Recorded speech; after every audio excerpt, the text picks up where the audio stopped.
Hi வணக்கம் மக்களே. Welcome நம்ம சேனலுக்கு உங்கள் அனைவரையும் வருக வருக என வரவேற்கிறேன். இன்னைக்கு நம்ம புதுசா ஒரு வீடியோ ஒன்று ஸ்டார்ட் பண்ணலாம் அப்படின்ற ஒரு பிளான்ல இருக்கேன். ஏன்னா அப்படின்னு பார்த்தீங்கன்னா ஹாட்டஸ்ட் ரொம்ப ஸ்வீட்டாகவும் ரொம்ப காட்டாகவும் இருக்கிற ஒரு ஷோ இன்னைக்கு நம்ம விஜய் டிவியில் போயிட்டு இருக்கு. Yes, Big Boss. இந்த சீசன் வந்து எப்படி போயிட்டு இருக்கு, யாரெல்லாம் ஓரளவுக்கு ஓகேவா பண்றாங்க, யாரெல்லாம் ரொம்ப ஒஸ்டா பண்றாங்க அப்படின்றதெல்லாம் வந்து இப்போ நம்ம பார்க்க போறோம். இதுல உங்களுக்கும் ஒரு கருத்துக்கள் இருக்கு அப்படின்னா கண்டிப்பா சொல்லலாம். மெயினா நான் ஃபர்ஸ்ட் கேட்கக்கூடிய கேள்வி, இந்த சீசன் 9ல இருக்கிறதுலயே ஐயோ இந்த ஆள்லாம் ஏன் தான் கூப்பிட்டனே தெரியல அப்படின்ட்டு யாராவது இருக்காங்க அப்படின்னா, அது உங்க மனசுலயும் இருக்கு அப்படின்னா கண்டிப்பா நீங்க கமெண்ட்ல சொல்லுங்க. அவங்கள பத்தின டீட்டெயிலா ஃபர்தர் வீடியோஸ்ல நம்ம கண்டிப்பா பேச போறோம். இப்ப பாத்தீங்கன்னா நான் 25வது எபிசோடு ஒன்று சும்மா பார்த்தேன். சும்மா ஒரு 5-10 மினிட்ஸ் பார்த்தேன்.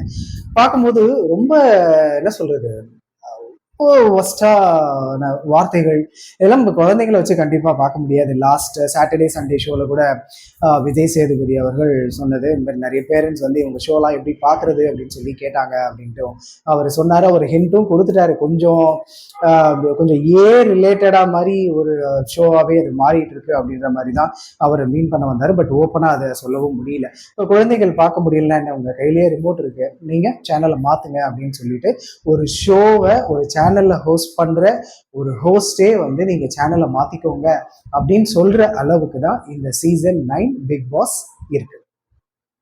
இதுல மெயினா அப்படி பாத்தீங்கன்னா ரொம்ப நிறைய கண்டென்ட் கொடுக்கணும், இல்ல கண்டென்ட்டா மாறுற ஒரு வைரல் கண்டெஸ்டன்ட் யாரு அப்படின்னு பாத்தீங்கன்னா, வாட்டர்மெலன் ஸ்டார் நம்ம திவாகர், அப்புறம் கம்ருதன், கானா வினோத் அவர்கள், பாரு, அப்புறம் ஒரு சிலர் இருக்காங்க. இவங்க 4 பேர் தான் அடிக்கடி நிறைய ஒரு சர்ச்சைக்குள்ள ஒரு சண்டை கிண்டைன்னு சொல்லிட்டு நிறைய இன்வால்வ் ஆகுறாங்க. இதுல பாத்தீங்கன்னா நம்ம சீரியல் ஹீரோ கம்ருதன் அவர் வந்து அவருக்கு என்ன பேசணும்னே தெரியலங்க. சின்னதா ஒரு விஷயம், விஜேஎஸ் வந்து இதை பத்தி டைரக்டா சொல்லுங்க, யாரு பேக் ஸ்டம்பிங் பண்றாங்களா, ஏதோ ஒரு விஷயம் சொன்னாங்க, யாரு துரோகம் பண்றாங்க, முதுகுல குத்துறாங்க, இது எப்படி வேணா வச்சுக்கலாம். இந்த ஒரு விஷயத்த டைரக்டா போட்டு உடைங்க அப்படின்னு சொன்னா அவரு சுத்தி சுத்தி சுத்தி சுத்தி பெசஞ்சமாவே பெசஞ்சிட்டு இருக்கிற மாதிரி அவர் அதே விஷயத்த சொல்றாரு. அவர் கேட்ட கேள்வி வந்து நச்சுன்னு டு த பாயிண்ட் என்னன்னு டைரக்டா சொல்லுங்க அப்படின்னு சொல்றாரு. ஆனா அவர் மறுபடியும் உழப்பி தான் பேசுறாரு. அந்த கேள்வி வந்து ஆக்சுவலா ஒரு 10 வயசு 12 வயசு பையன் கிட்ட சொன்னா கூட அவன் கிளியரா என்ன ஏதுன்னு சொல்லிட்டு போயிட்டே இருப்பான்.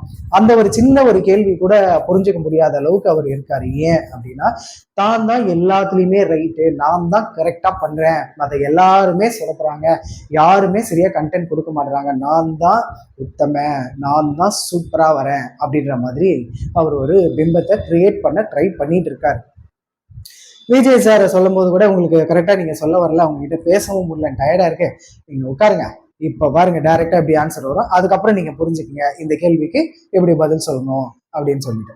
உடனே அப்படின்னு பார்த்தோன்னா நம்ம விஜய் பார்வா அவங்க கிட்ட டைரக்டா ஒரு கேள்வி கேட்கிறாரு. அவங்க பட்டன் போட்டு டைரக்டா உடைக்கிறாங்க. அவ்வளவுதான், விளையாடணும்னு போயாச்சு, இத்தனை நாள் நீங்க உள்ள இருந்துட்டீங்க, இதுக்கப்புறம் தான் போட்டி சுவாரஸ்யமா போயிட்டே இருக்க போகுது. அதனால அந்த என்ன சொல்லுங்க, டீமா ஜாயின் பண்றது, அப்புறம் ஒவ்வொரு வாரத்துக்கு ஒவ்வொருத்தர் கூட இருந்து அவங்க கூட டேக் டீம் மேட்ச் மாதிரி விளையாடிட்டு இருக்கிறது, இதெல்லாம் வந்து இதுக்கப்புறமா வந்து எடுபடாது. மக்கள் எல்லாருமே வந்து என்னடாது ஷோ அப்படின்ற அளவுக்கு தான் இந்த மாதிரி இருக்கு. இதுக்கு முன்னாடி இருந்த 8 சீசன் கூட நிறைய சர்ச்சைகள் இருந்தாலும், டிஆர்பி நிறைய இருந்தாலும், இந்த மாதிரி நெகட்டிவ் கமெண்ட்ஸ் நெகட்டிவ் ரிவ்யூஸ்லாம் கண்டிப்பா நான் வந்தது இல்லை என்னை பொறுத்த வரைக்கும். நிறைய பேர் ரிவ்யூஸ் இதை பத்தி கொடுத்துருக்காங்க. ஸோ உங்களுக்கு பிடிச்ச கண்டெஸ்டன்ட் யாரு, பிடிக்காத கண்டெஸ்டன்ட் யாரு, இந்த வாரம் எந்த கண்டெஸ்டன்ட் வெளியே அனுப்பப்படுவார் அப்படின்றத நீங்க கமெண்ட் பாக்ஸ்ல சொல்லுங்க. மீண்டும் இதே பிக் பாஸை பத்தி இன்னைக்கு நைட்டு என்ன போடுறாங்க அப்படின்றத பார்த்துட்டு நாளைக்கு இதோட ரிவ்யூ பார்ப்போம். டாடா, பாய் பாய், வணக்கம். நான் மணிவண்ணன்.